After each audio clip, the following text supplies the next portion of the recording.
നാം വളരെയധികം സന്തോഷത്തോടെ നിറഞ്ഞ മനസ്സോടെ NDA ചെയർമാൻ ആയിട്ടുള്ള ഭാരതീയ ജനതാ പാർട്ടിയുടെ സംസ്ഥാന അധ്യക്ഷനായിട്ടുള്ള ശ്രീ കെ സുരേന്ദ്രൻജിയുടെ വരവിനായി കാത്തിരിക്കുകയാണ്. കേരളത്തിനൊരു പുതിയ മാനം നൽകിക്കൊണ്ട് കേരളത്തിൻ്റെ രാഷ്ട്രീയ അന്തരീക്ഷത്തിൽ തുറന്നു പറയുവാനുള്ള പല കാര്യങ്ങളും പറഞ്ഞുകൊണ്ട് 20 ലോകസഭാ മണ്ഡലങ്ങളെ പ്രതിനിധീകരിക്കുന്ന രീതിയിൽ നമ്മുടെ യാത്ര ആരംഭിച്ച് അത് 12ാമത്തെ ലോകസഭാ മണ്ഡലത്തിലേക്ക് അദ്ദേഹത്തിന്റെ യാത്ര ഇന്ന് എത്തിച്ചേരുകയാണ്.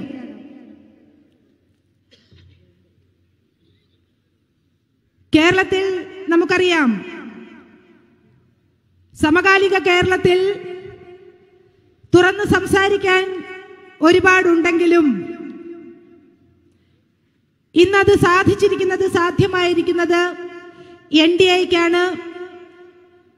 NDAയുടെ നേതൃത്വമാണ് ഇന്ന് ഈ കേരളത്തിലെ ജനങ്ങളുടെ ആവശ്യങ്ങൾ നേരിട്ടറിഞ്ഞ് അവരുടെ വിഷമങ്ങൾ നേരിട്ട് മനസ്സിലാക്കി അവരുടെ പരാതികളിൽ നേരിട്ട് സംവദിച്ച് എന്താണ് ഈ കേരളത്തിലെ ജനങ്ങൾ ആഗ്രഹിക്കുന്നത് എന്ന് തിരിച്ചറിഞ്ഞുകൊണ്ട് അത് അധികാരി വർഗം മുന്നാകെ ആകട്ടെ, ഭരണസമൂഹത്തിന്റെ മുന്നിലാവട്ടെ, ഈ കേരളത്തിൽ ഒരു ശബ്ദമായി അതിന്റെ നാവായി ഇന്ന് നിലകൊള്ളുന്നത് ഇന്ന് NDAയാണ്.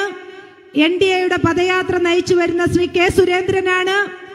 NDA നേതാക്കളാണ് എന്ന് അഭിമാനപൂർവ്വം നമുക്ക് പറയാൻ സാധിക്കും. കാരണം ഇന്ന് കേരളത്തില് സാക്ഷര സുന്ദര കേരളം എന്ന് നമ്മൾ പറയുന്ന ഒരു കാലഘട്ടത്തിൽ നമ്മൾ കൊട്ടിഘോഷിച്ച ഈ കേരളത്തില് ദൈവത്തിന്റെ സ്വന്തം നാടെന്ന് ഒരു കാലഘട്ടത്തിൽ നമ്മൾ കൊട്ടിഘോഷിച്ച നമ്മുടെ സ്വന്തം കേരളത്തില് നിലപാടുകളില്ലാത്ത, നിലവാരമില്ലാത്ത രാഷ്ട്രീയം കളിച്ചുകൊണ്ട് ഇവിടെ LDFന്റെയും UDFന്റെയും നേതാക്കന്മാർ ജനങ്ങളെ നോക്കൂത്തികളാക്കി നിർത്തിക്കൊണ്ട് തിമിർത്താടാൻ തുടങ്ങിയിട്ട് ഒന്നല്ല, പല നാളുകളായി, പല കാലങ്ങളായി, പല ആണ്ടുകളായി. ഇനി അത് സഹിച്ചു മുന്നോട്ട് പോകുവാൻ ഇവിടുത്തെ ജനങ്ങൾ തയ്യാറാണോ? ഞാനും നിങ്ങളും തയ്യാറാണോ?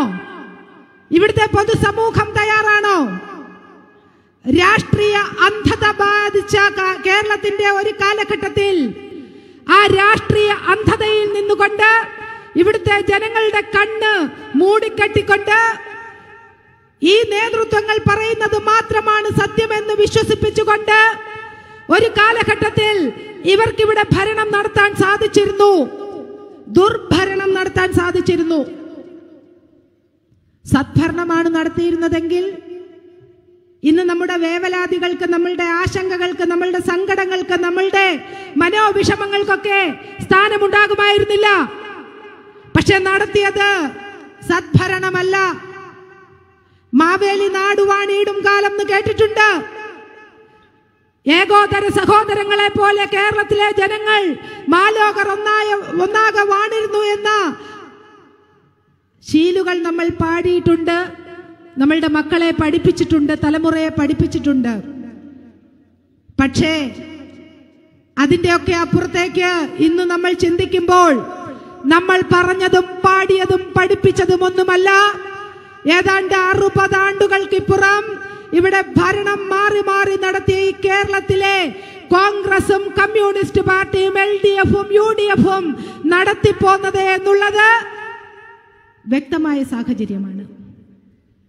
ഇവർ മൂടിക്കെട്ടിയ കറുത്ത തിരശീല, നമ്മുടെ കണ്ണ് മൂടിക്കെട്ടിയിരുന്ന കറുത്ത തിരശീല ഇന്ന് നമ്മൾ അഴിച്ചു മാറ്റിയിരിക്കുകയാണ്.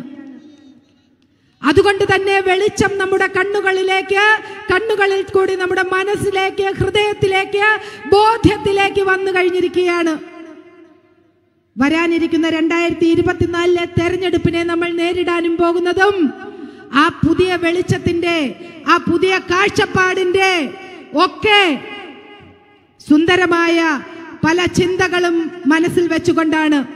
ആ വെളിച്ചമേറ്റുകൊണ്ടാണ്, ആ ചിന്തകൾ ഏറ്റുവാങ്ങിക്കൊണ്ടാണ് 2024 ഈ ചാലക്കുടി ലോക്സഭാ മണ്ഡലത്തിലും നമ്മൾ ഒരു തെരഞ്ഞെടുപ്പിനെ നേരിടുവാൻ ഒരുങ്ങിയിരിക്കുന്നത്.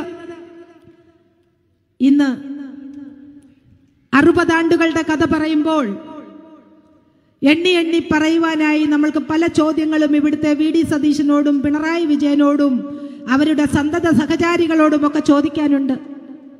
നിങ്ങളല്ലേ ഭരിച്ചത് കേരളം? കമ്മ്യൂണിസ്റ്റ് പാർട്ടി പറയുന്നത് നവോത്ഥാനം കൊണ്ടുവന്നത് അവരാണെന്ന്. ഏത് നവോത്ഥാനം? എന്ത് നവോത്ഥാനമാണ് കൊണ്ടുവന്നത്? പുതിയ കേരളം സൃഷ്ടിക്കുമെന്ന് പറഞ്ഞുകൊണ്ട് നവോത്ഥാന യാത്ര ഏതാണ്ട് 1.5 കോടി രൂപ മുടക്കി പണിത ഒരു ബസ്സിൽ നവോത്ഥാന യാത്ര നടത്തിയ നവോത്ഥാന നായകന് കമ്മ്യൂണിസ്റ്റുകാർ മാത്രം പേരിട്ട് വിളിച്ച ശ്രീമാൻ പിണറായി വിജയന്റെയും 20 മന്ത്രിമാരുടെയും ഒരു യാത്ര നമ്മൾ കണ്ടു. കേരളത്തിൽ നവോത്ഥാനം ഉണ്ടായോ? ആ യാത്ര ആരംഭിക്കുന്ന സമയത്ത് തന്നെ നമ്മുടെ തൊട്ടടുത്ത് ആലപ്പുഴയിൽ പ്രസാദ് എന്ന് പറയുന്ന ഒരു കർഷകൻ ആത്മഹത്യ ചെയ്യേണ്ടി വന്നു, ഇല്ലേ? ആ യാത്ര ആരംഭിക്കുന്ന സമയത്ത് 1.5 കോടി രൂപ ഇവിടെ ആഡംബര ബസ്സിന് ചെലവാക്കിയപ്പോൾ ഇരുന്ന് തിരിയാൻ റിക്ലൈനർ ചെയർ, ബസ്സിൽ നിന്ന് ഇറങ്ങാൻ ലിഫ്റ്റ്, ബസ് മോടി പിടിപ്പിക്കുന്നു, ബസിന്റെ അകത്ത് മറ്റു കാര്യങ്ങൾ സാധിക്കുവാനുള്ള കാര്യങ്ങൾ, ഒന്നിനും രണ്ടിനും ഒന്നും പുറത്തു പോകേണ്ട മന്ത്രിമാർക്ക് എന്ത് അത്യാധുനിക സംവിധാനങ്ങളോടുകൂടി സാധ്യമാക്കിയ ഒരു ബസ് 1.5 കോടി രൂപ മുടക്കിൽ പൊതുനിരത്തിൽ ഇറങ്ങിയപ്പോൾ വെറും 3 ലക്ഷം രൂപയുടെ പേരിൽ പ്രസാദ് എന്ന് പറയുന്ന കർഷകൻ ആലപ്പുഴയിൽ കീടനാശിനി കഴിച്ച് ആത്മഹത്യ ചെയ്യേണ്ടി വന്നു. അവന്റെ കുടുംബത്തിന്റെ ശാപം അതിന്ന് LDF ഭരണകൂടത്തിന്റെ തലയിലില്ലേ? എത്രയോ ബലിദാനികളുടെ കുടുംബങ്ങളുടെ ശാപം പേറിക്കൊണ്ടാണ് ഈ LDF ഭരണകൂടം മുന്നോട്ട് പോയിട്ടുള്ളത്. പ്രസാദ് എന്ന് പറയുന്ന ആ കർഷകൻ ആത്മഹത്യ ചെയ്തത് എന്തിനാണ്? ഇവിടെ കർഷകർക്ക് കൊടുക്കാമെന്ന് പറഞ്ഞ, നെല്ല് സംഭരിക്കുമ്പോൾ കൊടുക്കാമെന്ന് പറഞ്ഞ മിനിമം തുകയെങ്കിലും കൊടുക്കുവാനായിട്ട് ഇവിടുത്തെ സർക്കാരിന് സാധിച്ചിട്ടുണ്ടോ? കർഷക ക്ഷേമം പറയുന്നു പിണറായി വിജയനും മന്ത്രിമാരും, കർഷക ക്ഷേമം പറയുന്നു ഇവിടുത്തെ സഹാക്കന്മാർ, കർഷക ക്ഷേമം പറയുന്നു ഇവിടുത്തെ DYFI-കാരൻ. ഈ കർഷക ക്ഷേമം 24 മണിക്കൂറും ഉറങ്ങാതെ ഇരുന്ന് പാട്ടുപോലെ പാടുന്ന ഇവിടുത്തെ LDF സർക്കാർ നവോത്ഥാന യാത്ര ആരംഭിച്ചപ്പോൾ കീടനാശിനി കഴിച്ച് ആത്മഹത്യ ചെയ്ത പ്രസാദിന്റെ കാര്യത്തിൽ ഇവരെന്തെങ്കിലും പറഞ്ഞിട്ടുണ്ടോ? ഇതുവരെ എന്തെങ്കിലും ഒരക്ഷരം പറയാൻ തയ്യാറായിട്ടുണ്ടോ?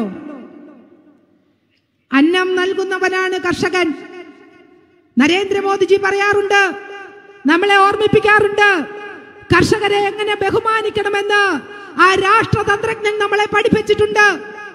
6000 രൂപ കിസാൻ സമ്മാന പദ്ധതി വഴി ലക്ഷക്കണക്കിന് വരുന്ന കർഷകർ, കേരളത്തിലെ ലക്ഷക്കണക്കിന് വരുന്ന കർഷകരുടെ അക്കൗണ്ടിലേക്ക് നേരിട്ടെത്തിയപ്പോൾ നമ്മൾ എന്താ പറഞ്ഞത്? ഒരു പ്രധാനമന്ത്രി അന്നം തരുന്നവനെ, ഈ ഭൂമിയിൽ കഷ്ടപ്പെടുന്ന ഭൂമിദേവിയുടെ മക്കളെ എങ്ങനെ ബഹുമാനിക്കണമെന്നറിയാം. ഒരു കർഷകന്റെ അക്കൗണ്ടിൽ 6000 രൂപ വന്നു കഴിഞ്ഞാൽ അവന്റെ എല്ലാ പ്രശ്നങ്ങളും തീരുമെന്നല്ല പറഞ്ഞത്. പക്ഷെ ഒരു 6000 രൂപ അവന്റെ അക്കൗണ്ടിലേക്ക് നേരിട്ട് പ്രധാനമന്ത്രി എത്തിച്ചു കൊടുത്തുകൊണ്ട് കർഷകൻ ഈ നാടിന്റെ നട്ടെല്ലാണ്, അവനാണ് ഈ നാടിന്റെ അഭിമാനം, അവനാണ് നമ്മളെ ഊട്ടിക്കുന്നത്, അവനാണ് അന്നം തരുന്നത് എന്നുള്ള ഒരു വലിയ സന്ദേശം ഈ രാജ്യത്തിന് നൽകിയ പ്രധാനമന്ത്രി കർഷകരെ അങ്ങനെ കാണുമ്പോൾ പിണറായി വിജയൻ എങ്ങനെയാ കർഷകരെ കണ്ടത്? മിനിമം ഒരു 3 ലക്ഷം രൂപ കൊടുക്കാൻ പിണറായി വിജയന് സാധിച്ചോ പ്രസാദിന്? പ്രിയപ്പെട്ട പ്രവർത്തകരെ, പ്രസാദ് മരിക്കുന്നതിന് തൊട്ടു മുമ്പ് മൊബൈൽ ഫോണിൽ വിളിച്ച് സംസാരിച്ചത് BJP-യുടെ കർഷക മോർച്ചയുടെ ഒരു പ്രവർത്തകന്റെ അടുത്ത. നിങ്ങൾ കേട്ടിട്ടുണ്ടാവും അത്. എന്താ അദ്ദേഹം പറഞ്ഞത്?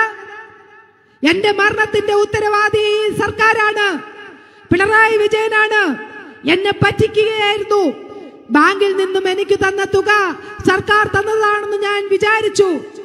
എന്റെ പ്രിയപ്പെട്ട സഹോദര, ഞാൻ വീണ്ടും ഈ കൃഷിക്കായി ബാങ്കിനെ സമീപിച്ചപ്പോൾ അതെനിക്ക് ബാങ്ക് ലോണായിട്ടാണ് തന്നതെന്ന് മനസ്സിലായി.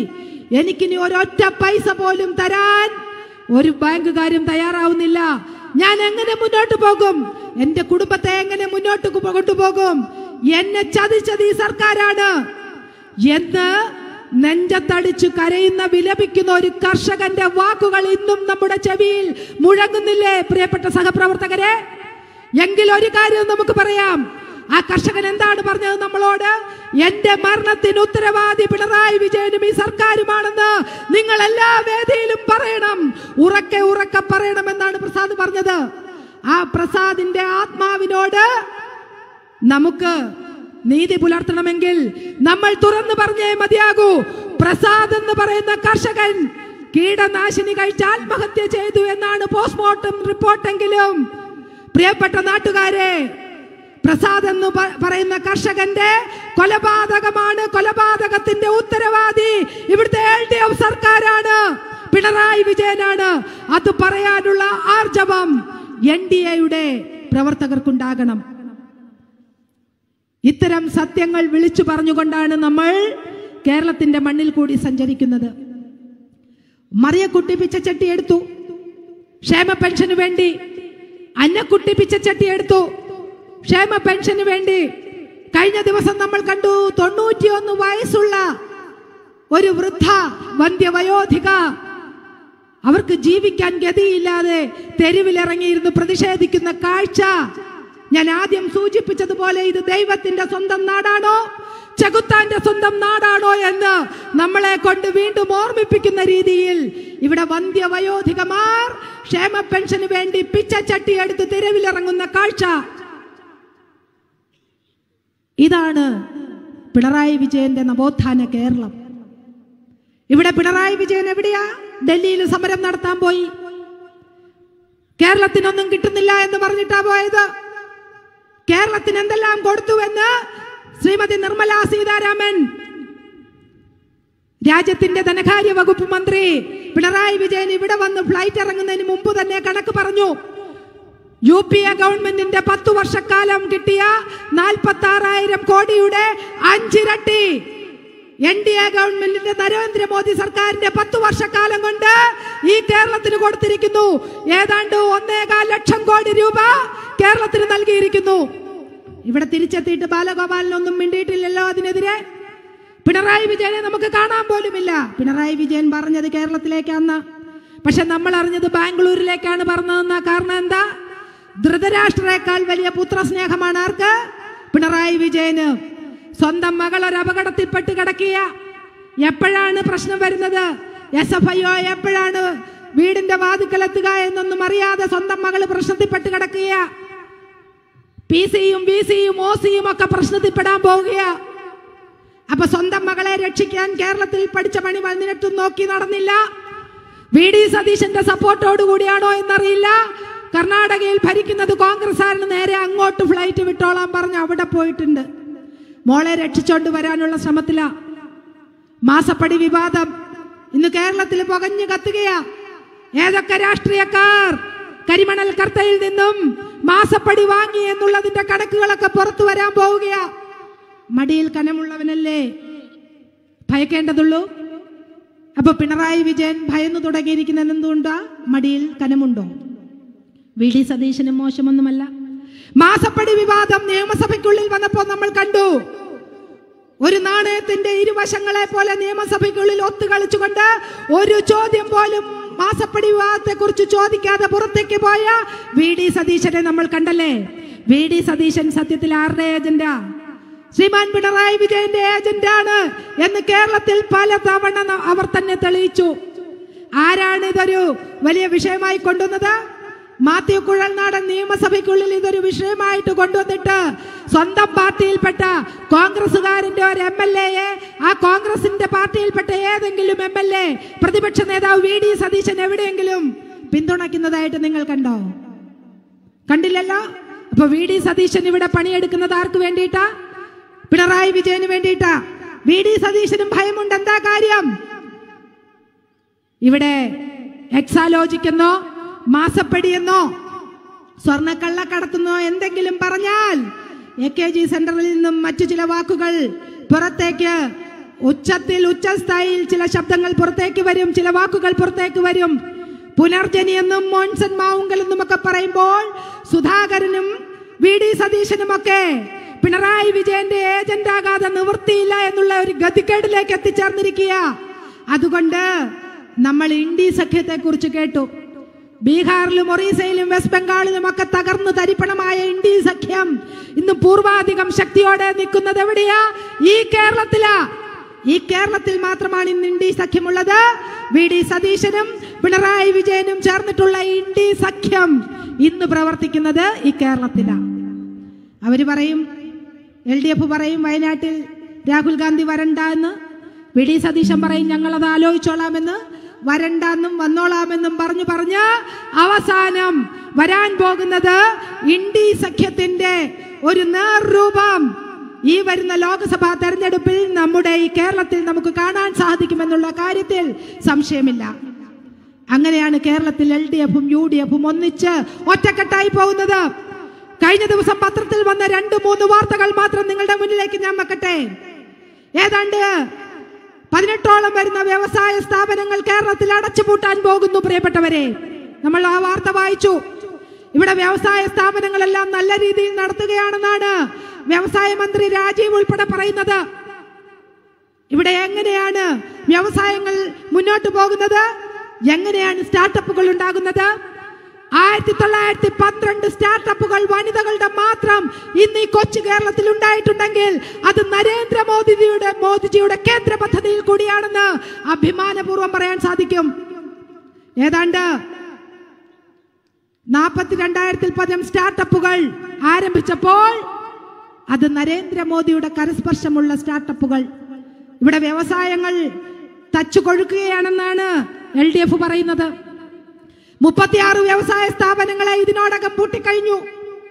കേരളത്തിൽ ഏതാണ്ട് 100-111 പൊതുമേഖലാ സ്ഥാപനങ്ങൾ എവിടെ ഉണ്ടായിരുന്നു?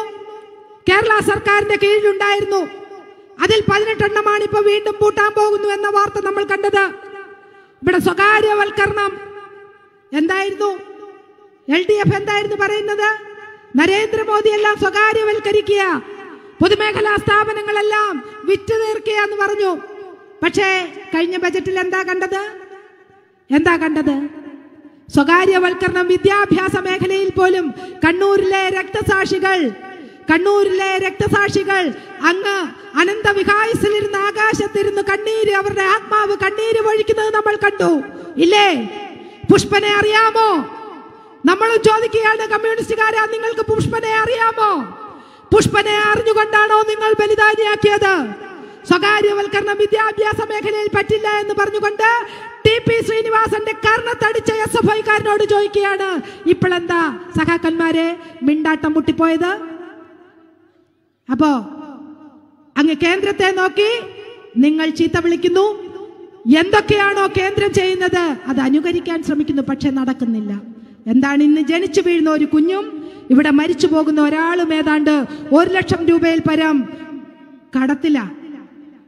ശ്രീലങ്കയേക്കാൾ ഗതികെട്ട അവസ്ഥയിലേക്ക് നമ്മുടെ കൊച്ചു കേരളം പോകുമായിരുന്നു. പക്ഷെ ആരാണ് താങ്ങി നിർത്തിയത്? നരേന്ദ്രമോദി. ഇന്ന് ഭാരത് അരി 29 രൂപയ്ക്ക് കൊച്ചിയിലും എത്തി. ഇന്ന് 11 മണിക്ക് എല്ലായിടത്തും എത്തുന്നു. ഭാരത് അരി വരുന്നു എന്ന് കണ്ടപ്പോൾ എന്താണ് ഇവിടുത്തെ സഖാക്കന്മാര് പറഞ്ഞത്? ജനങ്ങൾക്ക് സൗജന്യ റേഷൻ കൊടുക്കണ്ട, അരി എടുത്ത് കൊടുക്കുക എന്ന് പറഞ്ഞു. ഇവിടെ ആർക്കെങ്കിലും സൗജന്യ റേഷൻ കിട്ടാതിരുന്നിട്ടുണ്ടോ? പ്രിയപ്പെട്ട സഖാക്കന്മാരെ, നിങ്ങൾക്കറിയില്ലെങ്കിൽ പറയാം. ഒരു 4 കോവിഡ് വന്നാൽ പോലും ഈ രാജ്യത്തുണ്ടായാൽ പോലും ഈ രാജ്യത്തെ 140 കോടി വരുന്ന ജനങ്ങൾ പട്ടിണി കിടന്നു മരിക്കാതിരിക്കാൻ പാകത്തിനുള്ള അന്നം ഈ ഗവൺമെന്റ് സംഭരിച്ചിട്ടുണ്ട്. അറിയില്ലെങ്കിൽ സഖാക്കന്മാരെ കേട്ടോളൂ.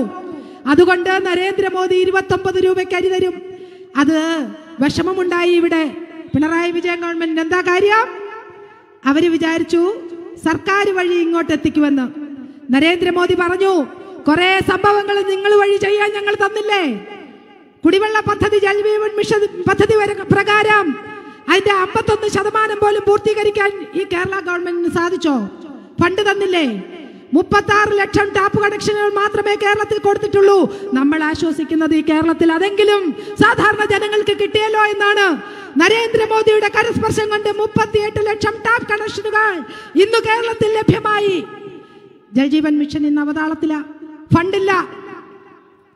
കഴിഞ്ഞ ദിവസം നമ്മൾ കണ്ട ഒരു വാർത്തയാത്. തദ്ദേശ സ്വയംഭരണ സ്ഥാപനങ്ങളുടെ പ്രവർത്തനം ഏതാണ്ട് നിലച്ച പോലെയാ.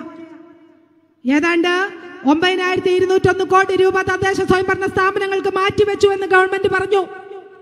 പക്ഷേ മാറ്റിവെച്ചത് കിട്ടിയിട്ടുണ്ടോ? പദ്ധതികൾ നടപ്പിലാക്കാൻ സാധിക്കുന്നില്ല. തദ്ദേശ സ്വയംഭരണ സ്ഥാപനങ്ങളിൽ പല പദ്ധതികളും ഇന്ന് നടപ്പിലാക്കാൻ സാധ്യമാകുന്നില്ല. പക്ഷേ അവിടെയും നരേന്ദ്രമോദി സർക്കാർ എത്തി. ഇവിടെ രാഷ്ട്രീയത്തിന്റെ നിറം നോക്കിയിട്ടല്ല, കൊടിയുടെ നിറം നോക്കിയിട്ടില്ല, ആര് ഭരിക്കുന്നു എന്ന് നോക്കിയിട്ടല്ല. നരേന്ദ്രമോദി സർക്കാർ ഈ രാജ്യത്തെ ജനങ്ങളെ ഒന്നിച്ചു ചേർത്ത് പിടിച്ചുകൊണ്ട് സബ്കാ സാത്ത്, സബ്കാ വികാസ്, സബ്കാ വിശ്വാസ്, സബ്കാ പ്രയാസ് എന്ന് പറഞ്ഞിട്ടുണ്ടെങ്കിൽ അത് ഈ കേരളത്തിലെ 3.5 കോടി ജനങ്ങളെയും കൂടി ചേർത്ത് പിടിച്ചുകൊണ്ട്. അതുകൊണ്ട് കേന്ദ്ര പദ്ധതികൾ ഈ കേരളത്തിലേക്കും എത്തി. 29 രൂപയുടെ ഭാരത് അരി വരുമ്പോൾ തന്നെ നമ്മൾ കണ്ടു മറ്റൊരു വാർത്ത. 29 ലക്ഷം മെട്രിക് ടൺ അരി ഈ കേരളത്തിലേക്ക് നരേന്ദ്രമോദി സർക്കാർ തന്നു കഴിഞ്ഞിരിക്കുന്നു. 29 ലക്ഷം മെട്രിക് ടൺ അരി. ഇവിടെ ആരെങ്കിലും കോവിഡിന്റെ കാലഘട്ടത്തിൽ പട്ടിണി കിടന്ന് മരിച്ചോ? പക്ഷേ ഇവിടെ മറ്റു പലതും ഉണ്ടായി അല്ലേ? സ്വന്തം കുഞ്ഞുങ്ങളെ ചേർത്ത് പിടിച്ചുകൊണ്ട്, മാതാപിതാക്കളെ ചേർത്ത് പിടിച്ചുകൊണ്ട്, ബന്ധുക്കളെ ചേർത്ത് പിടിച്ചുകൊണ്ട് ഭയചകിതരായി നമ്മുടെ വീടിന്റെ ഉള്ളിൽ, നമ്മുടെ മുറിക്കുള്ളിൽ നമ്മൾ ഒതുങ്ങിക്കൂടിയ ആ സമയത്ത് അവിടെയും ഈ LDFും UDFും ഒക്കെ ചേർന്ന് നമ്മളെ കാർന്നു തിന്നുകയായിരുന്നില്ലേ? സ്പ്രിംഗ്ലർ ഡാറ്റ അഴിമതി, മുഖ്യമന്ത്രിയുടെ മകളിൽ നിന്ന് എക്സാലോജി കരിമല ഖനനം മാസപ്പടി എന്ന് പറയുന്ന പേര് കേട്ട് ഞെട്ടിവിറയ്ക്കുന്നെങ്കിൽ അതിനു മുന്നേ ഞെട്ടിവിറയ്ക്കേണ്ട മറ്റൊരു പേരാണ് സ്പ്രിംഗ്ലർ ഡാറ്റ അഴിമതി. എന്റെയും നിങ്ങളുടെയും ഒക്കെ ആരോഗ്യ വിവരങ്ങൾ ആ കോവിഡിന്റെ കാലഘട്ടത്തിൽ, കോവിഡിന്റെ സമയത്ത് ചോർത്തിയെടുത്തു ഇല്ലേ? ആരുടെ ഗൂഢസമ്മതത്തില്, ആരുടെ മൗനസമ്മതത്തില്? ശ്രീമാൻ പിണറായി വിജയൻ ഉത്തരം പറയണ്ടേ? എന്തുണ്ടെങ്കിലും എനിക്കും എൻ്റെ മക്കൾക്കും, അല്ലെങ്കിൽ എൻ്റെ മകനും മകന്റെ അമ്മായി അച്ഛനും, എൻ്റെ മകൾക്കും മകളുടെ ഭർത്താവിനും, അല്ലേ? എൻ്റെ മരുമോൻ പൊതുമരാമത്ത് വകുപ്പ് മന്ത്രി കാസർഗോഡ് മുതൽ മഞ്ചേശ്വരം മുതൽ അങ്ങ് തിരുവനന്തപുരം പാറശാല വരെ ഫ്ലെക്സ് വെക്കും. എന്തിനാ? ഈ റോഡ് നന്നാക്കി. ആര് നന്നാക്കി? 65,000 കോടി രൂപ ദേശീയപാത നിർമ്മാണത്തിന് ഈ കേരളത്തിലേക്ക് അനുവദിച്ചത് കേന്ദ്ര ഗവൺമെന്റ്, നിതിൻ ഗഡ്കരി. ഇന്ന് അഭിമാനത്തോടുകൂടി നമ്മൾ ആ റോഡുകളിൽ കൂടി സഞ്ചരിക്കുന്നു. മറ്റൊരു കാഴ്ച കാണാം. ആ ദേശീയപാത വികസനത്തിന്റെ മറ്റൊരു മുഖം. ദേശീയപാത മാത്രമാണോ വികസിച്ചത്? ജനങ്ങളുടെ ശരാശരി ജീവിത നിലവാരം വികസിച്ചു ഇല്ലേ? ആ ദേശീയപാതയുടെ ഇരുവശത്തും ഇരുന്ന് നാരങ്ങ വെള്ള കച്ചവടം നടത്തുന്നവൻ, ഉപ്പിലിട്ട് നെല്ലിക്കയും മാങ്ങയും ഒക്കെ കൊടുക്കുന്നവൻ, മുളയരി പായസം വിൽക്കുന്നവൻ ഇല്ലേ? ലോട്ടറി കച്ചവടം നടത്തുന്നവൻ, ചെറിയൊരു തട്ടിട്ട്. എങ്ങനെയുണ്ടായി ഈ വികസനം? ആ ദേശീയപാത വികസിച്ചപ്പോൾ അതിന്റെ ഇരുപുറങ്ങളിലും ഇരുന്ന് ഒരു ദിവസം 1000 മുതൽ 1500 രൂപ വരെയെങ്കിലും വരുമാനം ഉണ്ടാക്കാൻ പോകുന്ന രീതിയിൽ ചെറിയ ചെറിയ സംരംഭങ്ങൾ നടത്തുന്ന സാധാരണക്കാരെ, ആയിരക്കണക്കിന് സാധാരണക്കാരെ അവന്റെ ജീവിതം താങ്ങി നിർത്താൻ, അവന്റെ നട്ടലിന് ഉറപ്പോടുകൂടി അവനെ ഈ മണ്ണിൽ നിർത്തുവാൻ 65,000 കോടിയിൽ പരം രൂപയുടെ ദേശീയപാത പദ്ധതി കേരളത്തിന് നൽകിയത് ആരാ? നരേന്ദ്രമോദി. അല്ല എന്ന് സഖാക്കന്മാർക്ക് പറയാൻ സാധിക്കുമോ? 25% കൊടുക്കാമെന്ന് പറഞ്ഞല്ലോ. 5% കൊടുക്കാൻ പിണറായി വിജയന് സാധിച്ചോ? ഗുജറാത്തിൽ കൊടുക്കുന്നു 42%, രാജസ്ഥാനിലും മധ്യപ്രദേശിലും ഒക്കെ കൊടുക്കുന്നു 28%. ദേശീയപാത വികസനത്തിന് അതാത് സ്റ്റേറ്റുകൾ അവരുടെ വിഹിതം കൊടുക്കുമ്പോൾ ഒരണ പൈസ കൊടുക്കാൻ തയ്യാറില്ല എന്ന് പറഞ്ഞുകൊണ്ട് ഈ കേരളത്തിലെ ജനങ്ങളെ പറ്റിച്ച, വഞ്ചിച്ച, ചതിച്ച ഒരു ഗവൺമെന്റ് ആണ് ഈ LDF ഗവൺമെന്റ്. അവരാണ് സ്വച്ഛന്ദ സുന്ദരമായ കേരളം ഇങ്ങനെ പോവുകയാണെന്ന് പറയുന്നത്. തൊഴിലില്ലായ്മ എത്രയാ? 8.2% കേരളത്തിൽ. 8.2% തൊഴിലില്ലായ്മ കേരളത്തിൽ അനുഭവിക്കുമ്പോൾ അതിൽ 12% സ്ത്രീകളാണ് തൊഴിലില്ലാതെ ഈ കേരളത്തിലുള്ളത്.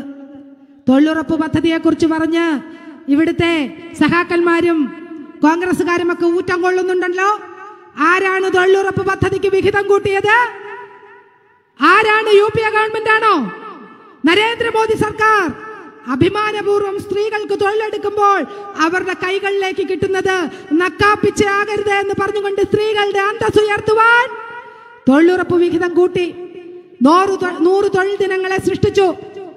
ഇത്തവണ ബജറ്റിൽ ഇവിടെ എന്തായിരുന്നു? ഭയങ്കര ബഹളമായിരുന്നല്ലോ. കുറഞ്ഞുപോയി, കഴിഞ്ഞ പ്രാവശ്യം കുറഞ്ഞുപോയി. എങ്ങനെയാ കുറച്ചത്? പല സംസ്ഥാനങ്ങളിലും തൊഴിലുറപ്പ് വിഹിതത്തിന്റെ കണക്കെത്തിയിട്ടുണ്ടോ? ഉച്ചക്കഞ്ഞി ഭക്ഷണത്തിന്റെ കണക്കെത്തിയിട്ടുണ്ടോ? ഈ കേരളത്തിന് തന്ന ഏതെങ്കിലും പദ്ധതികളുടെ കണക്കെത്തിയിട്ടുണ്ടോ? ഒന്നും എത്തിയിട്ടില്ല. അവിടെ ഈ ജനങ്ങളെ ചേർത്ത് പിടിച്ചുകൊണ്ട് ഇതെല്ലാം തന്നപ്പോൾ ആ കേന്ദ്ര ഗവൺമെന്റ് കണക്ക് ചോദിച്ചു. ആ കണക്ക് പോലും കൃത്യമായിട്ട് ഇന്നും കൊടുക്കുവാൻ കേരളത്തിന് സാധിച്ചിട്ടില്ല. പ്രിയപ്പെട്ടവരെ, അവിടെയാണ് നരേന്ദ്രമോദി, അവിടെയാണ് നമ്മുടെ സർക്കാർ, കേന്ദ്ര സർക്കാർ ഈ കേരളത്തിലെ ജനങ്ങളെ കൂടി ചേർത്ത് പിടിച്ചുകൊണ്ട് അവരുടെ ജീവന് വേണ്ടി, ജീവിതത്തിന് വേണ്ടി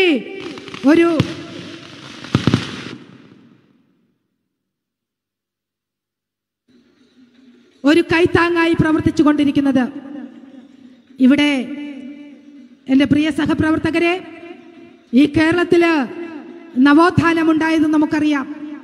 നവോത്ഥാനം സൃഷ്ടിച്ചത് ആചാര്യത്രയങ്ങൾ. ജാഥാനായകൻ കടന്നു വരികയാണ്.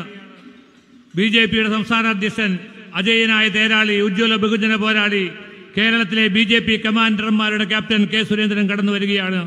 കഴിഞ്ഞ 2 ആഴ്ചക്കാലമായി കേരളത്തിൽ അങ്ങോളം ഇങ്ങോളം മോദി ഗ്യാരണ്ടിയുള്ള കേരളം സൃഷ്ടിക്കുമെന്ന സന്ദേശവുമായി ലക്ഷക്കണക്കിന് ജനങ്ങളുടെ മനസ്സിൽ തീജ്വാലകൾ പടർത്തിക്കൊണ്ട് ബിജെപിയുടെ കർമ്മസാരഥി, അജയ്യനായ തേരാളി, ഉജ്ജ്വല ബഹുജന പോരാളി, കർമ്മസാരഥി, ബിജെപിയുടെ സംസ്ഥാന അധ്യക്ഷൻ, NDA ചെയർമാൻ, ദേശീയ ജനാധിപത്യ സഖ്യത്തിന്റെ ചെയർമാൻ കെ സുരേന്ദ്രൻ ഇതാ കടന്നു വരുന്നു.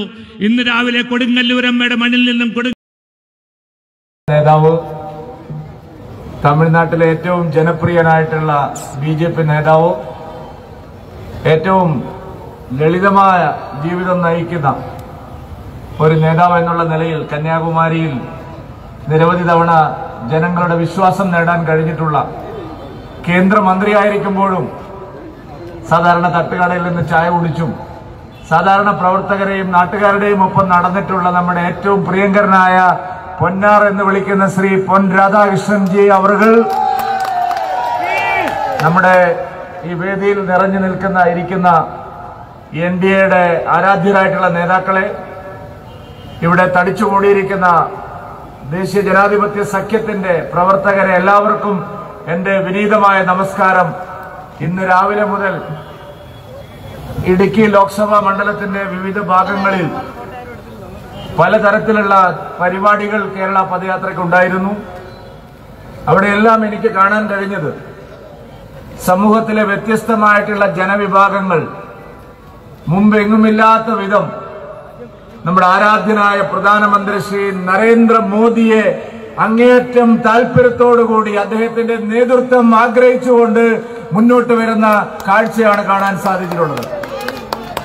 ഞങ്ങൾ ഇന്ന് പട്ടികജാതി കോളനികളിൽ പോയിരുന്നു, ക്രൈസ്തവ ദേവാലയങ്ങളിൽ പോയിരുന്നു, വിവിധ സാമുദായിക സംഘടനകളുടെ ആസ്ഥാനങ്ങളിൽ പോയിരുന്നു, ആശുപത്രിയിൽ പോയിരുന്നു, ജീവകാരുണ്യ പ്രവർത്തനങ്ങൾ നടക്കുന്ന സ്ഥലങ്ങളിൽ പോയിരുന്നു, പ്രമുഖ വ്യക്തികളെ കണ്ടിരുന്നു.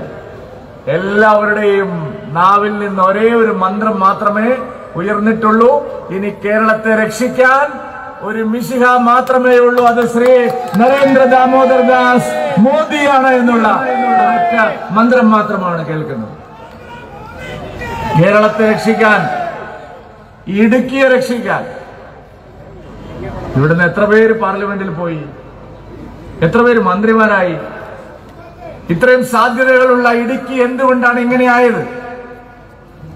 ലോകത്തിലെ ഏറ്റവും പ്രധാനപ്പെട്ട ടൂറിസം ഡെസ്റ്റിനികളിൽ ഒന്നാണ് ഇടുക്കി. എന്താണ് ഇതുകൊണ്ട് ഇവിടുത്തെ സാധാരണക്കാരന് പ്രയോജനം കിട്ടുന്നത്? നാണ്യവിളകളുടെ പരദീസയല്ലേ? എങ്ങനെ വേണമെങ്കിലും വികസിക്കാവുന്ന നാടല്ലേ? ഇവിടുത്തെ കൃഷിക്കാർക്കും പാവപ്പെട്ടവർക്കും 10,000-കണക്കായ തൊഴിലവസരങ്ങൾ, സംരംഭങ്ങൾ എല്ലാം ഉണ്ടാവേണ്ടിയിരുന്ന ഒരു നാടല്ലേ? തകർത്ത് കളഞ്ഞില്ലേ UDF-ഉം LDF-ഉം ചേർന്ന് ഇടുക്കിയെയും കേരളത്തെയും? 7 പതിറ്റാണ്ട് കാലത്തെ ദുർഭരണം എല്ലാം പോക്കറ്റിലേക്ക്. എന്താ ഇടുക്കിയിലെ നേതാക്കളുടെ സ്ഥിതി? CPI-യും CPM-ഉം തമ്മിൽ എന്തിനാ തർക്കം? പ്രത്യയശാസ്ത്രപരമായ തർക്കമാണോ? അല്ല. ഭൂമി ആരാണ് ഏറ്റവും കൂടുതൽ കൈയേറിയത്? കൈയേറിയ ഭൂമിയും സ്ഥാപനങ്ങളും ആരാണ് കൂടുതൽ സംരക്ഷിച്ചു നിർത്തുന്നത്? അതിനെപ്പറ്റിയല്ലേ തർക്കം. MM മണിയും ലംബോദരനും ഒക്കെ എങ്ങനെ വന്നവരാണ് ഇടുക്കിയിലെന്ന് നിങ്ങൾക്ക് അറിയാമല്ലോ. ഇപ്പൊ ആരായി മാറിയിരിക്കുന്നവരെല്ലാം ഈ നാട് കൊള്ളയടിച്ചല്ലേ അവര് ഈ പണക്കാരായി മാറിയത്. ഈ ഭൂമി കൈയേറിയവരല്ലേ അവര്. ഇടുക്കിയിലെ പാവപ്പെട്ടവർക്ക് ഇനിയും പട്ടയം കിട്ടിയിട്ടില്ല. 10,000-കണക്കിന് ആളുകൾക്ക് പട്ടയം ലഭിച്ചിട്ടില്ല. കേരള സർക്കാരിന്റെ പിടിപ്പുകേടുകൊണ്ട് ഇടുക്കിയിലെ കർഷകന് ഒരു രക്ഷയുമില്ല. കേരള സർക്കാരിന്റെ പിടിപ്പുകേടുകൊണ്ട്. പക്ഷെ കൈയേറ്റക്കാർക്ക് ഇവിടെ എല്ലാ സൗകര്യങ്ങളും ഉണ്ട്. ഞാൻ ചോദിക്കട്ടെ, ഇടുക്കിയിലെ മൂന്നാറിലെ പാർട്ടി ഓഫീസ് CPM-ന്റെ എങ്ങനെയാ? ഇന്ത്യയിൽ എവിടെയെങ്കിലും ഒരു പാർട്ടി ഓഫീസ് ഒരു ലക്ഷറി ടൂറിസ്റ്റ് ഹോമായി പ്രവർത്തിക്കുന്നുണ്ടോ? നിങ്ങൾ എവിടെയെങ്കിലും കണ്ടിട്ടുണ്ടോ? രാജ്യത്ത് എവിടെയെങ്കിലും കമ്മ്യൂണിസ്റ്റ് പാർട്ടിയുടെ ഒരു ഓഫീസ്? താഴെ കാറൽ മാർക്സിന്റെ ഒരു ചിത്രം, താടിക്കാരൻ, ലെനിന്റെ ഒരു ചിത്രം, മറ്റേ ചെഗുവേരയുടെ ഒരു ചിത്രം. താഴത്തെ കോണിക്കൂടിന് താഴെ, നമ്മുടെ കോണിയില്ല അതിന്റെ താഴെ, മുകളിലോ 1-ാം തരം എയർ കണ്ടീഷൻ മുറികൾ, ടൂറിസ്റ്റുകൾക്ക് വരാനും താമസിക്കാനും. പ്രിയപ്പെട്ടവരെ, ഭൂമി കയ്യേറി പാർട്ടിയുടെ കൊടികുത്തി അത് കച്ചവടത്തിന് ഉപയോഗിക്കുന്ന ഏതെങ്കിലും ഒരു പാർട്ടി ഈ ലോകത്തുണ്ടെങ്കിൽ അത് കമ്മ്യൂണിസ്റ്റ് പാർട്ടിയാണ്, മാർക്സിസ്റ്റ് പാർട്ടിയാണ്. എന്നിട്ടാണ് അവർ തൊഴിലാളികളെ കുറിച്ച് പറയുന്നത്, കർഷകരെ കുറിച്ച് പറയുന്നത്. വലിയ സമരങ്ങൾ നടന്നിട്ടുണ്ടല്ലോ ഇടുക്കിയിൽ വനാവകാശ നിയമങ്ങളുടെ പേരിൽ. വലിയ സമരങ്ങൾ കേന്ദ്രത്തിനെതിരെ നടന്നിട്ടുണ്ടല്ലോ. ഇപ്പൊ എന്താ അവസ്ഥ? 2022 നവംബർ മാസത്തിൽ കേന്ദ്ര സർക്കാർ വനാവകാശ നിയമങ്ങളിൽ ഭേദഗതി വരുത്തി. ഇവിടുത്തെ കർഷകൻ അവന്റെ ഭൂമി ഉപയോഗിക്കാൻ, കൃഷി ചെയ്യാനുള്ള അവകാശം കൊടുത്തു. വീട് വെച്ചവർക്ക് വീട് നിലനിർത്താൻ അവകാശം കൊടുത്തു. കെട്ടിടങ്ങൾ പൊളിക്കണ്ടെന്ന് പറഞ്ഞു. കർഷകർക്ക് ഇത്രയും അനുകൂലമായ ഒരു നിലപാട് നരേന്ദ്രമോദി സർക്കാർ അല്ലാതെ ഇന്ത്യയിൽ വേറെ ഏതെങ്കിലും ഒരു സർക്കാർ എടുത്തിട്ടുണ്ടോ? ഇവിടെ എന്താണ് ചെയ്യുന്നത്? അതിനെ അട്ടിമറിക്കാൻ സംസ്ഥാന ഗവൺമെന്റ് ഭൂപതിവ് ചട്ടത്തിൽ ഭേദഗതി. എന്താ ഭേദഗതി? കർഷകരുടെ കൃഷിഭൂമി, കർഷകരുടെ കെട്ടിടങ്ങൾ, സ്ഥാപനങ്ങൾ, അതെല്ലാം വീണ്ടും നികുതി അടച്ച് പുതുക്കണം. വീണ്ടും നികുതി അടക്കണം. ടാക്സ് ഈടാക്കുന്നു. എന്താ ഉദ്ദേശം? കോടിക്കണക്കിന് രൂപ കൊള്ളയടിക്കാനുള്ള CPM-ന്റെയും CPI-യുടെയും തീരുമാനമാണ് പുതിയ നിയമം. കേന്ദ്ര നിയമത്തെ അട്ടിമറിച്ച് കാശുണ്ടാക്കണം. അതാണ് ഗവർണർ ഒപ്പിടാത്തത്. ഒപ്പിടില്ല. കാരണം അത് ജനങ്ങൾക്കെതിരായിട്ടുള്ള നിയമമാണ്, കർഷകർക്കെതിരായിട്ടുള്ള നിയമമാണ്. കുറെ കാലമായല്ലോ മുല്ലപ്പെരിയാറിനെ കുറിച്ച് സംസാരിച്ചുകൊണ്ടിരിക്കുന്നു. ഞാൻ ചോദിക്കട്ടെ ഇവിടുത്തെ ഇടുക്കിയിലെ ജനങ്ങളോട്. പൊന്നാരൻ അറിയാമല്ലോ, മുഖ്യമന്ത്രി പിണറായി വിജയന്റെ ഏറ്റവും അടുത്ത സുഹൃത്ത് ആരാണ്? മുഖ്യമന്ത്രി പിണറായി വിജയൻ എവിടെ വിളിച്ചാലും വരുന്ന ആളാണ് സ്റ്റാലിൻ, തമിഴ്നാട് മുഖ്യമന്ത്രി. മച്ച പിണറായി വിജയനും MK സ്റ്റാലിനും ഒരേ നാണയത്തിന്റെ രണ്ട് മുഖങ്ങളാണ്. പറയുന്നത് തൊഴിലാളികളുടെ പേര്, കൊള്ളയടിക്കുകയാണ് ജനങ്ങളെ. ആ സ്റ്റാലിനും പിണറായി വിജയനും ഇരുന്നാൽ പ്രിയപ്പെട്ടവരെ മുല്ലപ്പെരിയാറിലെ പ്രശ്നം പരിഹരിക്കാൻ കഴിയില്ലേ? എന്തുകൊണ്ടാണ് പിണറായി വിജയൻ മുൻകൈയെടുക്കാത്തത്? കേരളത്തിലെ ജനങ്ങളെ പറ്റിച്ചുകൊണ്ടിരിക്കുകയല്ലേ ഈ പിണറായി വിജയനും കോൺഗ്രസും. ഇതാണ് അവസ്ഥ. എന്താ ഇടുക്കിയിലെ പാക്കേജ്? ഇടുക്കിക്ക് വേണ്ടി ആരാണ് ശബ്ദിക്കുന്നത്? ഇടുക്കിയിലെ ഏലം കർഷകർക്ക് വേണ്ടി ആരുണ്ട്? ഒരാൾ സംസാരിക്കാനില്ല. പ്രിയപ്പെട്ടവരെ, ഈ അവസ്ഥ മാറണം. പ്രതിപക്ഷത്തെ ആളില്ലാത്ത ബെഞ്ചിലിരിക്കാൻ ഇനിയും ഇടുക്കിയിലെ ജനങ്ങൾ പാർലമെന്റിലേക്ക് MP-മാരെ അയക്കണമോ എന്നുള്ള ചോദ്യമാണ് കേരള പദയാത്ര ജനങ്ങളോട് ചോദിക്കുന്നത്. അതല്ല, ഇടുക്കിയെ പ്രതിനിധീകരിക്കാൻ നരേന്ദ്രമോദിയെ പിന്തുണയ്ക്കുന്ന ഒരു ജനപ്രതിനിധിയെ പാർലമെന്റിലേക്ക് അയക്കണോ എന്നുള്ള അഭ്യർത്ഥനയാണ് കേരള പദയാത്ര. പ്രതിപക്ഷ ബെഞ്ചിൽ ഇരിക്കാനല്ല. പ്രതിപക്ഷത്തെ എത്ര പേരുണ്ടാവും? ആരും ഉണ്ടാവില്ല. സോണിയാഗാന്ധി രക്ഷപ്പെട്ടു റായ്ബറേലിയിൽ നിന്ന്. സോണിയാഗാന്ധി റായ്ബറേലി വിട്ടു. രാഹുൽ ഗാന്ധി എപ്പോഴേ വിട്ടു. ഇന്ത്യയിൽ ഒരിടത്തും കോൺഗ്രസ് ജയിക്കില്ല എന്നറിഞ്ഞുകൊണ്ടാണ് അവർ വയനാട്ടിലേക്ക് വന്നത്. അങ്ങനെ ആർക്കും വേണ്ടാത്ത കോൺഗ്രസിനെ എന്തിനാണ് നമ്മൾ കേരളീയർ ചുമക്കുന്നത് എന്നുള്ള ചോദ്യമാണ് NDA ചോദിക്കുന്നത്. പ്രിയപ്പെട്ടവരെ, എല്ലാവർക്കും വേണം മോദിയെ. ഇന്നലെ മോദി സൗദി അറേബ്യയിലായിരുന്നു അല്ലേ? എന്താണ് അവിടുത്തെ സ്വീകരണം കാണിക്കുന്നത്? മതന്യൂനപക്ഷങ്ങൾ മോദിക്കെതിരാണോ? ഇന്നലത്തെ പ്രസംഗം നിങ്ങൾ കേട്ടില്ലേ? ലോകത്തെ ഏതെങ്കിലും ഒരു നേതാവിന് UAE-യുടെ രാജാവ് ഇതുപോലൊരു വരവേൽപ്പ് നൽകിയിട്ടുണ്ടെങ്കിൽ അത് നരേന്ദ്ര ദാമോദർ ദാസ് മോദിക്കാണ് അല്ലേ? അയോധ്യയിലെ പ്രാണപ്രതിഷ്ഠയെ എതിർത്തു കമ്മ്യൂണിസ്റ്റും കോൺഗ്രസും. എന്നാൽ അബുദാബിയിൽ വേറൊരു പ്രാണപ്രതിഷ്ഠ നടക്കുന്നു. യജമാനൻ മറ്റാരുമല്ല, ഇന്ത്യൻ പ്രധാനമന്ത്രി നരേന്ദ്രമോദിയാണ്. അയോധ്യയിൽ യജമാനായിരുന്ന ആൾ ഇവിടെ മാത്രമല്ല, അബുദാബിയിലും യജമാനായിരിക്കുന്നു. അയോധ്യയിൽ രാമനാണെങ്കിൽ നാരായണ സ്വാമിയുടെ പേരിലുള്ള ക്ഷേത്രവും അവിടുത്തെ മുസ്ലിം ഭരണാധികാരികൾ നിർമ്മിക്കുന്നുണ്ടെങ്കിൽ അത് നരേന്ദ്ര ദാമോദർ ദാസ് മോദി എന്ന് പറയുന്ന ഇന്ത്യൻ പ്രധാനമന്ത്രിക്ക് ലഭിച്ചുകൊണ്ടിരിക്കുന്ന അംഗീകാരമാണ്. എല്ലാവരും ഇഷ്ടപ്പെടുന്ന മോദി, എല്ലാവരും അംഗീകരിക്കുന്ന മോദി, എല്ലാവർക്കും വേണ്ടി പ്രവർത്തിക്കുന്ന മോദി, കേരളത്തെ കൈയച്ച് സഹായിക്കുന്ന മോദി, കേരളത്തിന് അരി തരുന്ന മോദി, കേരളത്തിന് മരുന്ന് തരുന്ന മോദി, കേരളത്തിന് വെള്ളം തരുന്ന മോദി, കേരളത്തിന് ഭക്ഷ്യധാന്യങ്ങൾ തരുന്ന മോദി, കേരളത്തിലെ കർഷകർക്ക് കിസാൻ സമ്മാൻ നിധി തരുന്ന മോദി, കേരളത്തിലെ ജനങ്ങൾക്ക് വാക്സിൻ തന്ന മോദി, കേരളത്തിലെ ജനങ്ങൾക്ക് കറണ്ട് തന്ന മോദി, കേരളത്തിലെ ജനങ്ങൾക്ക് ഗ്യാസ് തന്ന മോദി, കേരളത്തിലെ ജനങ്ങൾക്ക് ഇൻഷുറൻസ് തന്ന മോദി, കേരളത്തിലെ ജനങ്ങൾക്ക് ആയിരക്കണക്കിന് കോടി രൂപയുടെ പദ്ധതികൾ തന്ന മോദി, കേരളത്തിലെ ജനങ്ങൾക്ക് നാഷണൽ ഹൈവേ തന്ന മോദി, കേരളത്തിലെ ജനങ്ങൾക്ക് തുറമുഖം നന്നാക്കിയ മോദി, കേരളത്തിലെ ജനങ്ങൾക്ക് മെട്രോ തന്ന മോദി, കേരളത്തിലെ ജനങ്ങൾക്ക് 2 വന്ദേ ഭാരത് തന്ന മോദി, എല്ലാം തരുന്ന മോദി. എന്നിട്ട് ഡൽഹിയിൽ പോയി സമരം ചെയ്തു പിണറായി വിജയൻ. ഈ നാമ്പേച്ചിക്ക് മരപ്പെട്ടി കൂട്ട് എന്ന് പറഞ്ഞ പോലെ തമിഴ്നാട് മുഖ്യമന്ത്രിയെയും ക്ഷണിച്ചു. പ്രിയപ്പെട്ടവരെ, എന്ത് കാര്യം! നരേന്ദ്രമോദിയാണ് കേരളത്തെ രക്ഷിക്കുന്നത്. പെൻഷൻ കൊടുക്കുന്നത് മോദിയുള്ളതുകൊണ്ട്, ശമ്പളം കൊടുക്കുന്നത് മോദിയുള്ളതുകൊണ്ട്, റേഷൻ കട തുറക്കുന്നത് മോദിയുള്ളതുകൊണ്ട്, തൊഴിലുറപ്പ് പദ്ധതി നടക്കുന്നത് മോദിയുള്ളതുകൊണ്ട്, കുടുംബശ്രീ ലോൺ കിട്ടുന്നത് മോദിയുള്ളതുകൊണ്ട്, ജനൌഷധിയിൽ മരുന്ന് കിട്ടുന്നത് മോദിയുള്ളതുകൊണ്ട്, സർക്കാർ ആശുപത്രി തുറക്കുന്നത് മോദിയുള്ളതുകൊണ്ട്, സർക്കാർ ജീവനക്കാർക്ക് ശമ്പളം കിട്ടുന്നത് മോദിയുള്ളത് കൊണ്ടാണ്. ആ മോദിയെ വേണം കേരളത്തിന്. പ്രിയപ്പെട്ടവരെ, നരേന്ദ്രമോദിയെ വേണം കേരളത്തിന്. ഈ പദയാത്ര, കേരള പദയാത്ര തിരുവനന്തപുരത്തെത്തുമ്പോൾ പദയാത്രയെ അനുഗ്രഹിക്കാൻ നമ്മുടെ പ്രധാനമന്ത്രി ശ്രീ നരേന്ദ്രമോദി എത്താമെന്ന് സമ്മതിച്ചിരിക്കുന്നു. സുഹൃത്തുക്കളെ, കേരളത്തിനോടുള്ള കരുതൽ, കേരളത്തിന് വേണ്ടിയുള്ള പ്രവർത്തനം അനുസ്യൂതം നരേന്ദ്രമോദി തുടരുകയാണ്. ആ മോദിയുടെ ഗ്യാരണ്ടി ഇവിടെ ഉറപ്പുവരുത്താനാണ് കേരള പദയാത്ര. ഇവിടെ നൽകിയ ഊഷ്മളമായ സ്വീകരണത്തിന് നന്ദി പ്രകാശിപ്പിക്കുന്നു. ഒരു വാക്ക് പറയാം.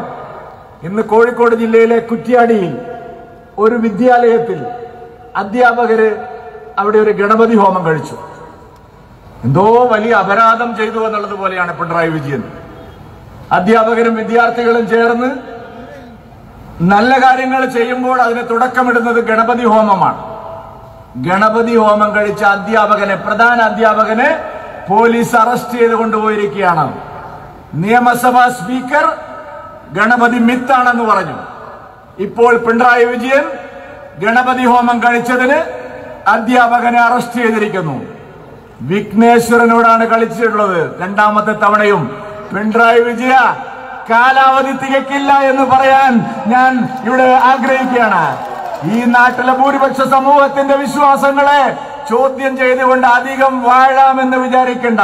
ഈ നാട്ടിലെ ജനങ്ങൾ താങ്കളെ വലിച്ച് താഴെ ഇറക്കുമെന്നുള്ള കാര്യത്തിൽ സംശയമില്ല. മാസപ്പടിയും തട്ടിപ്പും വെട്ടിപ്പും കള്ളക്കടത്തും എല്ലാം നടത്തി കെട്ടിപ്പൊക്കിയ സാമ്രാജ്യങ്ങൾ, രമ്യഹർമ്മ്യങ്ങൾ ഞങ്ങൾ ചീട്ടുകൊട്ടാരം പോലെ തകർത്ത് താഴെയിടും എന്ന് പറയാനാണ് കേരള പദയാത്ര പോകുന്നത്. അഴിമതിക്കെതിരായിട്ടുള്ള പോരാട്ടമാണ് കേരള പദയാത്ര. അതുകൊണ്ട് ഇവിടെ നൽകിയ ഊഷ്മളമായ സ്വീകരണത്തിന് പ്രത്യേകമായി നന്ദി പറഞ്ഞുകൊണ്ട് ഞാൻ വാക്കുകൾ അവസാനിപ്പിക്കുന്നു. നിങ്ങൾക്ക് നമസ്കാരം. ഭാരത് മാതാ കി.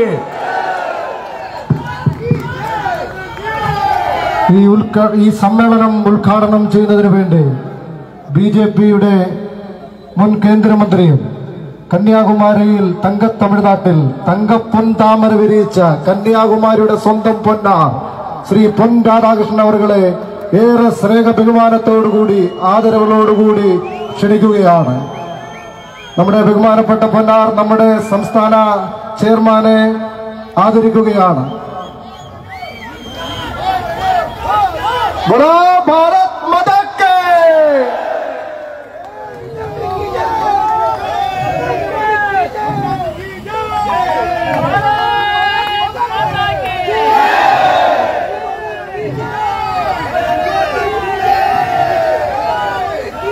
ഉദ്ഘാടന പ്രഭാഷണത്തിന് വേണ്ടി ഏറ്റവും ബഹുമാനപ്പെട്ട ശ്രീ പൊൻ രാധാകൃഷ്ണൻ അവരെ ക്ഷണിക്കുന്നു.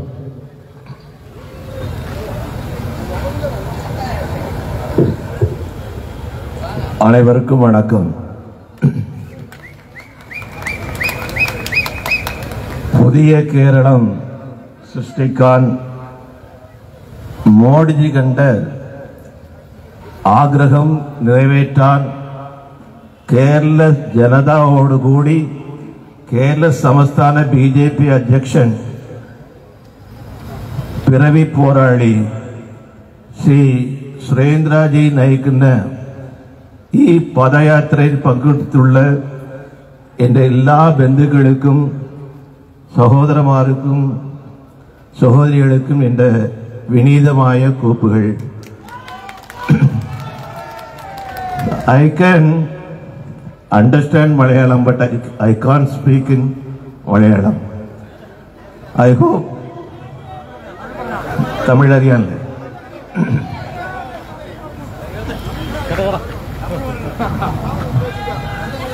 எப்படிப்பட்ட கேரளம் எதிர்காலத்தில் நம்முடைய இளைஞர்களுக்கு கொடுக்க இருக்கின்றோம்? ஊழல் நிறைந்த மக்களை சுரண்டி பிழைக்கக்கூடிய தேசபக்தரை கொலை செய்யக்கூடிய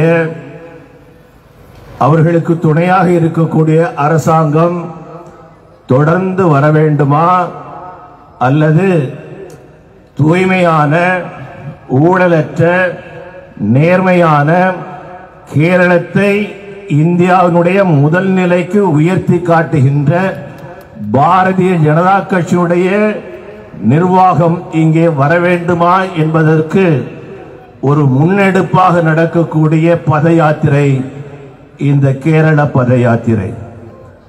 என் அன்பிற்குரிய பெரியோர்களே, கேரளம் பாரதிய ஜனதா கட்சிக்கு அள்ளி கொடுத்ததாக சரித்திரம் இல்லை.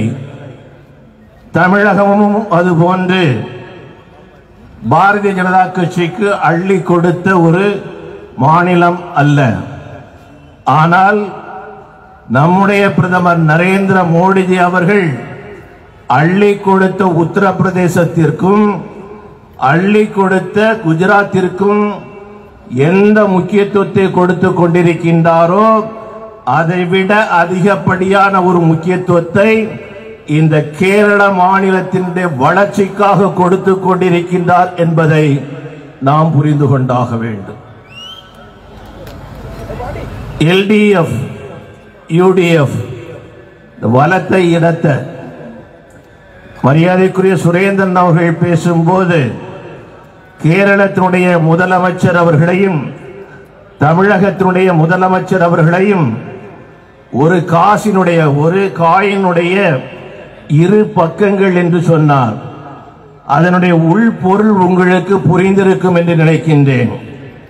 ஒரு பைசான்னு சொன்னா ஒரு பக்கத்தில் என்ன இருக்கணும்? தலை இருக்கணும். இன்னொரு பக்கத்தில் பூ இருக்கணும்.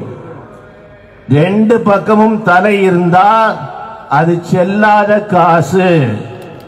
அப்படிப்பட்ட செல்லாத காசினுடைய ஆட்சி இந்த கேரளத்திலே நடைபெற்றுக் கொண்டிருக்கின்றது, தமிழகத்திலே நடைபெற்றுக் கொண்டிருக்கிறது என்பதை சூசகமாக நம்முடைய தலைவர் குறிப்பிட்டு சொல்லியிருக்கின்றார். சுரேந்திரன் அவர்கள் குறிப்பிட்டு சொல்லியிருக்கின்றார்கள்.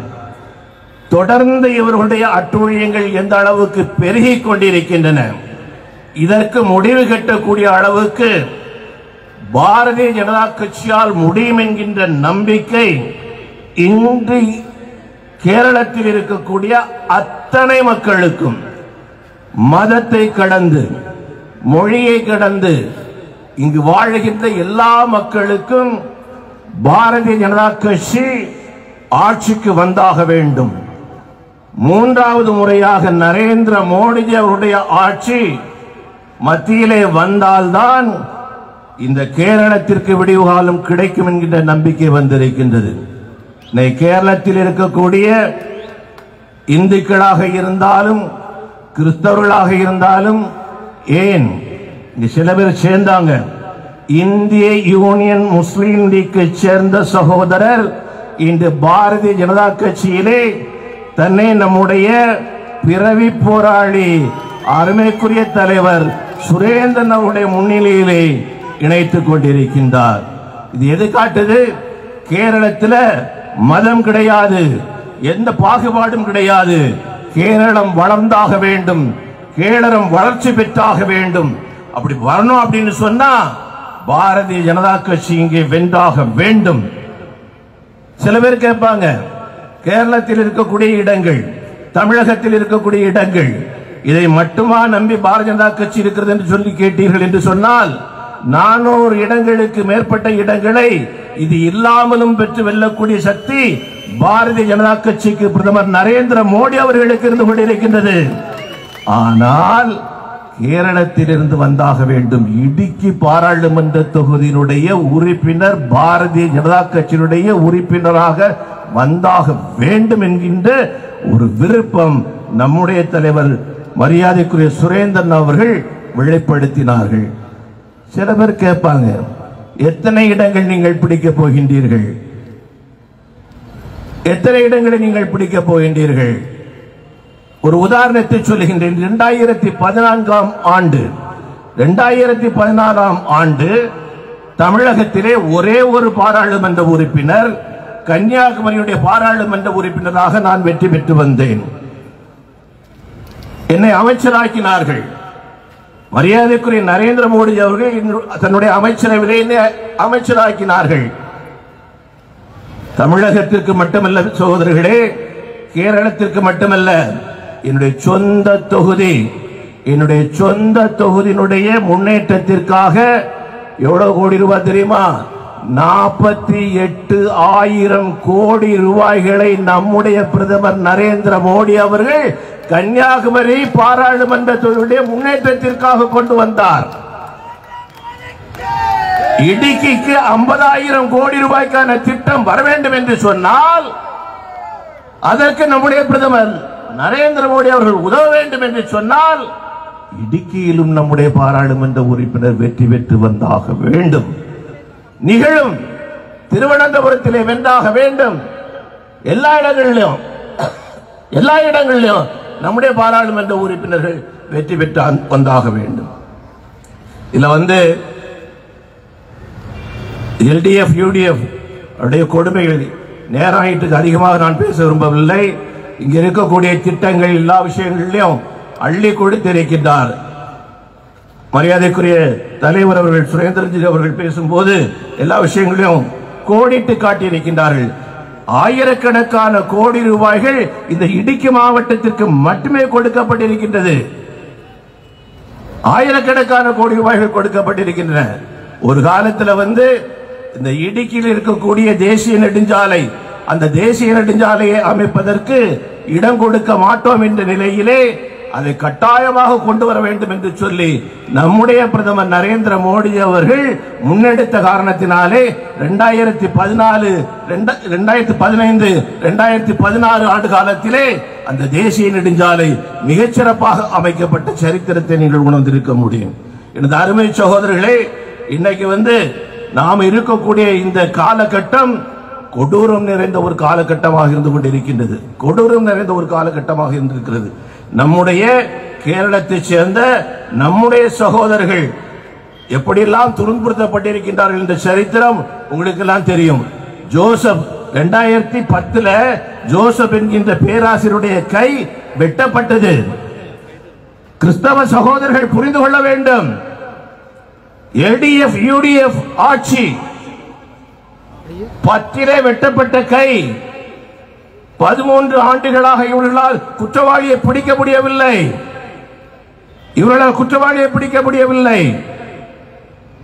அந்த அமைப்புகளுக்கு தடை செய்யக்கூடிய ஒரு மனப்பான்மை இவர்களுக்கு எழவில்லை.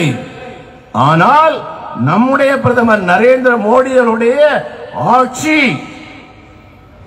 பாப்புலர் ஃப்ரண்ட் ஆஃப் இந்தியாவை தடை செய்தது. இந்த கேரளம் காப்பாற்றப்பட்டாக வேண்டும். NIA என்று சொல்லக்கூடிய அமைப்பு உருவாக்கப்பட்டது. 13 வருஷத்துக்கு பின்னாடி ஜோசப்பை வெட்டின குற்றவாளி அவர் இப்போது கைது செய்யப்பட்டிருக்கின்றார். ஜவாத் அப்படின்னு அவருடைய பேர் நினைக்கிறார்.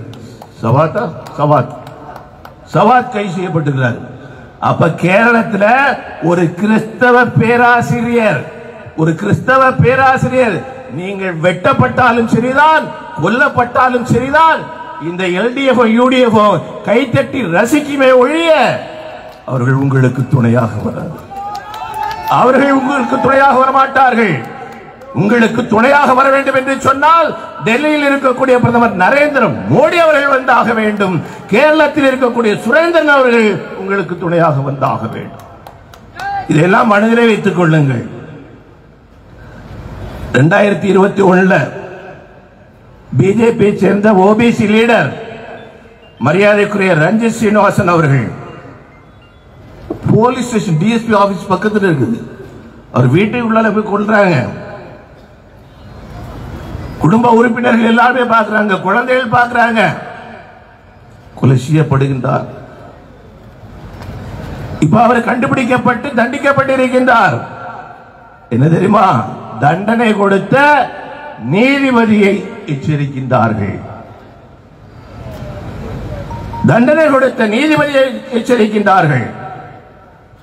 இந்த தண்டனை அவர்கள் வழங்கி இருப்பதும் கூட நீதிமன்ற விஷயங்களில் நான் தலையிடக்கூடாது, முறையாக இருக்காது.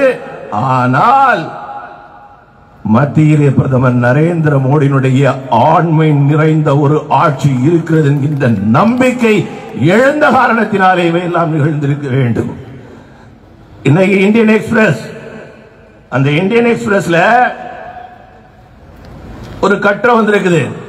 அதுல என்ன சொல்றாங்கன்னு சொன்னா, as the rogue elephant that rambled, Ajish was fitted with a radio trawler. The forest department could track its movements. However, they tried to alert the residents about the presence of the elephant. ஒரு யானைக்கு, காட்டு யானை, ஊருக்குள்ள வந்துட்டு கூடிய யானை கிடையாது, கணக்கில்லாத யானை கிடையாது, அவருக்கு யானை. அதுக்கு அடையாளம் எல்லாம் பொருத்தி இருக்கின்றார்கள். அது எங்கெங்க போகுதுன்னு சொல்லிட்டு கணக்கெடுப்பதற்கு எல்லா விஷயங்களும் இருக்குது. அந்த யானை அஜீஷ் என்று சொல்லக்கூடியவரை, அவர் செத்து போயிட்டாரா உயிரோட இருக்கிறாரா தெரியல, மறிச்சு போச்சு. அப்போ என்ன சொல்றான்னு சொன்னா, இந்த தவறை செய்ததற்காக அரசு அதிகாரிகள் தண்டிக்கப்பட வேண்டும். இது சொல்லியிருக்கக்கூடிய யார் தெரியுமா? மலபார் கிறிஸ்டியன்ஸ், ஜீரோ மலபார் சர்ச்சினுடைய செக்ரட்டரி இவங்க எல்லாம் சேர்த்து சொல்லியிருக்கிறாங்க. ஒரு 4 காலு யானை எப்படியெல்லாம் அட்டூழியம் பண்ணிருக்குன்னு ஒரு பட்டியல் போட்டுக்கிறாங்க. இதுவரைக்கும் 4 கால் மிருகத்திற்கு 761 மரணங்கள் இங்கே கேரளத்திலே நடைபெற்றிருக்கின்றது. யானை கொண்டதுனால, பாம்பு கடிச்சு செத்ததுல, காலே இல்லாத பாம்பு அது கடிச்சு செத்ததுனால இப்படி எல்லாம் 761 பேர் மரணமடைந்திருக்கின்றார்கள். குற்றவாளி யாருன்னு சொன்னா அரசு அதிகாரிகள் இல்ல, ஆட்சியில் இருக்கக்கூடிய பினராயி விஜயன் அவர்களே, நீங்கள் தான் முதல் குற்றவாளி. அது 4 கால் மிருகம் கொண்டது. நம்முடைய சகோதரர்கள் கேரளத்திலே தேசியமும் தெய்வீகமும் தழைக்க வேண்டும் என்று சொல்லி உழைத்த நம்முடைய சகோதரர்கள், பாரதிய ஜனதா கட்சியுடைய தேசபக்தி நிறைந்த சகோதரர்கள், 100க்கும் மேற்பட்ட சகோதரர்கள் 2 கால் மிருகங்களால் கொல்லப்பட்டிருக்கின்றார். 2 கால் மிருகங்களால் கொல்லப்பட்டிருக்கின்றார். Popular front of India, CPM அவருடைய இயக்கங்களை சேர்ந்தார். இதெல்லாம் நடந்திருக்குது. இதெல்லாம் தவறு செய்யக்கூடிய ஒரு நிலையில் இருக்கக்கூடிய இந்த அரசாங்கங்கள் மாற்றப்பட்டாக வேண்டும். மீண்டும் தமிழகத்திலே எப்படி ஒரு ஆட்சி வர வேண்டும் என்று சொல்லி, மீண்டும் தமிழகத்தில் ஒரு மறுமலர்ச்சி வர வேண்டும் என்று சொல்லி பாரதிய ஜனதா கட்சியுடைய தலைவர் அண்ணாமலை அவர்கள் அங்கே எப்படி உழைத்துக் கொண்டிருக்கின்றாரோ அதே போல நம்முடைய சுரேந்திரன் அவர்கள் இங்கே உழைத்துக் கொண்டிருக்கின்றார். இந்த கேரள பத யாத்திரை ஒரு மாற்றத்தை, ஒரு எழுச்சியை கொடுக்கும். இந்த யாத்திரை முடியும் போது கேரளம் ஒரு புதிய எழுச்சியை நோக்கி பின்னோக்கி உயர்ந்து நிற்கும் என்பதில் எந்த சந்தேகமும் இல்லை. மரியாதைக்குரிய சுரேந்திரன் அவர்களுக்கும் அனைவருக்கும் என்னுடைய வாழ்த்துக்களையும் நன்றிகளையும் கூறி இந்த யாத்திரை வெற்றி பெற வேண்டும், கேரள மக்கள் வெற்றி பெற வேண்டும், கேரளத்தினுடைய இளைஞர்கள் வெற்றி பெற வேண்டும், பெண்கள் வெற்றி பெற வேண்டும். இந்தியாவினுடைய ஆளுமை நிறைந்த மாநிலங்களிலே கேரளமும் ஒன்றாக உச்சத்தை நோக்கி செல்ல வேண்டும் என்று கூறி பிரார்த்திக்கின்றேன். நன்றி, வணக்கம். അടുത്തതായി നന്ദി പ്രകാശിപ്പിക്കുന്നതിന് വേണ്ടി ബിജെപിയുടെ ജില്ലാ working president Shri C Santhosh Kumar അവരെ ക്ഷണിക്കുകയാണ്. ദേശീയ ജനാധിപത്യ സഖ്യത്തിന്റെ മുഴുവൻ പ്രവർത്തകരും ഈ പദയാത്രയിൽ അണിചേരണം. പദയാത്രയിൽ അണിചേരുന്നതിനുള്ള നിർദ്ദേശങ്ങൾ ശ്രീ ഇ ടി നടരാജൻ കൃത്യമായി നൽകും. എല്ലാവരും അവിടെ തന്നെ ഇരിക്കണം. എല്ലാവരും അവിടെ അവരവരുടെ സീറ്റുകളിൽ ഇരിക്കണം. ആരും എഴുന്നേക്കരുത്. മണ്ഡലം അടിസ്ഥാനത്തിലാണ് പദയാത്രയുടെ പിന്നിൽ അണിനിരക്കേണ്ടത്. ആദ്യമായി നമ്മുടെ ജാഥ ക്യാപ്റ്റൻ. എല്ലാവരും ഇറങ്ങി പോകരുത്. ആദ്യം ഫ്ലോട്ടുകളുണ്ട്. ഫ്ലോട്ടും അതുപോലെ തന്നെ മണ്ഡലാടിസ്ഥാനത്തിൽ വേണം അണിനിരക്കാൻ. ആദ്യം സംസ്ഥാന അധ്യക്ഷനാണ് പോകേണ്ടത്. അതിനുശേഷം ജില്ലാ അതുപോലെ സംസ്ഥാന ഭാരവാഹികളുണ്ടാവും. അതിനുശേഷമാണ് മണ്ഡലാടിസ്ഥാനത്തിൽ പോകേണ്ടത്. ബഹുമാനപ്പെട്ട ഈ യോഗത്തിന്റെ അധ്യക്ഷൻ പ്രിയപ്പെട്ട എൻ ഹരി